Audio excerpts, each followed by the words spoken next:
बिस्मिल्लाहिर्रहमानिर्रहीम। लोहे महफूज सफ़ेद मोती और याकूत से बनी तख्ती जिसकी लिखाई और कलम नूर है। लोहे महफूज कहाँ रखी है? इसमें कौन से राज लिखे हैं? लोहे महफूज पर किस फरिश्ते की ड्यूटी लगाई गई है और क्या इस लौह के अंदर लिखी तकदीरों को बदला जा सकता है? इन तमाम सवालों के जवाब आपको इसी वीडियो में मिलेंगे, लेकिन इससे पहले आपसे गुजारिश है कि मेरे चैनल को सब्सक्राइब ज़रूर कर लें।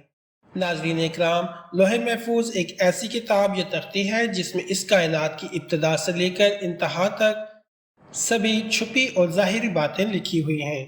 यहाँ तक कि हर इंसान और जानवर की तकदीरें भी, कि वो कब पैदा होगा, कैसे ज़िंदगी गुजारेगा, इसे कितना रिस्क दिया जाएगा, इसकी ज़िंदगी में कौन कौन से हादसात होंगे और इसकी मौत कब और कैसे होगी, वो जन्नती होगा या जहन्नमी। मुख्तसर ये कि कायनात का हर छोटा और बड़ा राज इस तख्ती में तहरीर है। मुफस्सिरीन ने लिखा है कि तमाम रसूलों पर नाजिल होने वाली आसमानी किताबें भी लोहे महफूज से नकल की गई हैं। इसी बिना पर कुरान मजीद में लोहे महफूज को उम्मुल किताब कहा गया है। दरअसल जिस तरह अल्लाह तबारक व तआला की वहदानियत पर और अल्लाह के तमाम रसूलों पर ईमान लाना ज़रूरी है, इसी तरह अल्लाह ताला के फरिश्तों पर, अर्श व कुर्सी पर, क़यामत के कायम होने पर और लोहे महफूज पर ईमान लाना ज़रूरी है। दरअसल लौह अरबी ज़बान में तख्ती को कहते हैं और महफूज की मानी वो चीज़ जिसकी हिफाजत की जाए, यानी एक महफूज तख्ती है क्योंकि ये शयातीन की पहुँच से बाहर है और हर तरह की कमी बेशी से पाक है। रिवायात में आता है कि अल्लाह ताला ने ज़मीन व आसमान को तख्लीक करने से 50,000 साल पहले लोहे महफूज को तख्लीक फरमाया। अल्लाह ताला ने जब कलम और लौह महफूज को पैदा फरमाया तो अल्लाह ताला ने कलम को यह हुक्म दिया कि लिखो। कलम ने अल्लाह की बारगाह में अर्ज़ किया, या रब्बुल आलमीन क्या लिखूं? तो अल्लाह ताला ने इरशाद फरमाया कि इस कायनात की इब्तदा से लेकर इंतहा तक, शुरुआत से लेकर आखिर तक तमाम तर मामलात को लिख दे। तो कलम ने अल्लाह के हुक्म के मुताबिक लोहे महफूज में तमाम तर मामलात, जो कुछ होने वाला है, सब कुछ लिख दिया।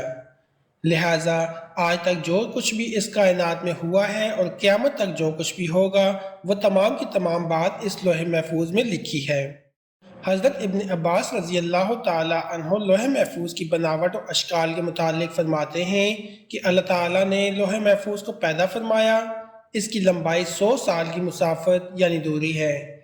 इसकी चौड़ाई मशरिक़ और मगरिब के फासले के बराबर है और मोटाई आसमान व ज़मीन के बराबर है। लोहे महफूज सफ़ेद मोती से बनी है। इसके सफ़ात सुर्ख याकूत के हैं।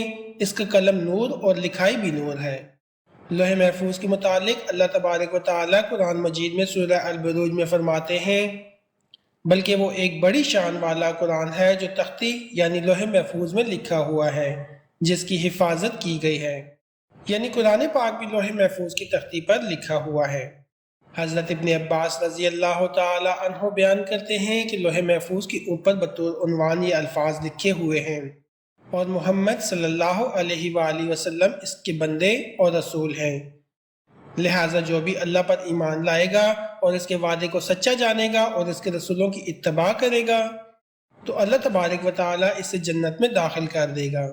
आखिर में इब्न अब्बास रज़ी अल्लाह ताला अन्हो फरमाते हैं कि ये जो मैंने तुम्हें लोहे महफूज के मुतालिक बताया है, ये सब मैंने खुद नबी अकरम सल्लल्लाहु अलैहि वसल्लम से सुनकर बताया। लोहे महफूज कहाँ और किस जगह पर है, इसके मुतालिक हज़रत अनस बिन मालिक रज़ी अल्लाह ताला अन्हो बयान करते हैं कि लोहे महफूज हज़रत इसराफील अलैहिस्सलाम के सामने है। इसराफील अलैहिस्सलाम वही फरिश्ते हैं जो क़यामत के कायम होने पर सूर फूंकेंगे। रिवायत है कि लोहे महफूज हज़रत इसराफील के माथे को जा लगती है। हज़रत इसराफील ज़मीन पर नज़रें झुकाए खड़े हैं। जब लोहे महफूज हज़रत इसराफील के माथे पर आ लगती है तो इसराफील इस पर नज़र मारते हैं। गोया ये लोहे महफूज हर इंसान, जिन और शयातीन की पहुँच से इतनी दूर है जिसका अंदाज़ा भी नहीं लगाया जा सकता।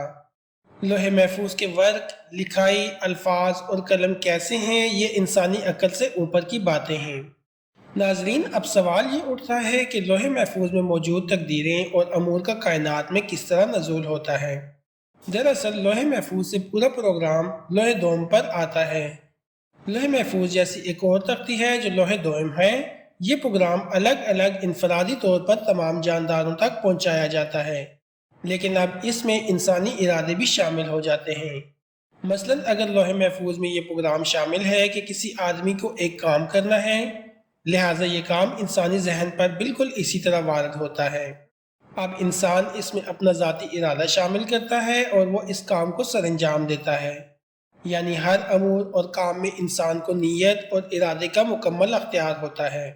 اس سے یہ بات ثابت ہو جاتی ہے کہ ہم جو گناہ یا برے اعمال کرتے ہیں وہ اس لیے ہے کیونکہ وہ لوح محفوظ میں لکھے ہیں۔ تاہم یہ بات بالکل غلط ہے۔ اس کے برعکس نیکی اور برائی کرنا ہمارا اپنا فیصلہ ہوتا ہے، جس پر اللہ تبارک و تعالی ہمیں سزا یا جزا دیں گے۔ مختصر یہ کہ ہمارا فیصلہ لوح محفوظ میں نہیں لکھا بلکہ اللہ کے علم میں تھا کہ فلاں بندہ فلاں نیکی یا گناہ کرے گا، اس لیے اسے لوح محفوظ میں لکھ دیا گیا ہے۔ ناظرین اکرام، اللہ تعالیٰ سے دعا ہے کہ وہ ہمیں نیک کام کرنے کی توفیق عطا فرمائے۔ اگر ویڈیو پسند آئے تو اسے لائک اور شیئر ضرور کیجیے گا۔ اپنی دعا میں یاد رکھیے گا۔ اللہ حافظ۔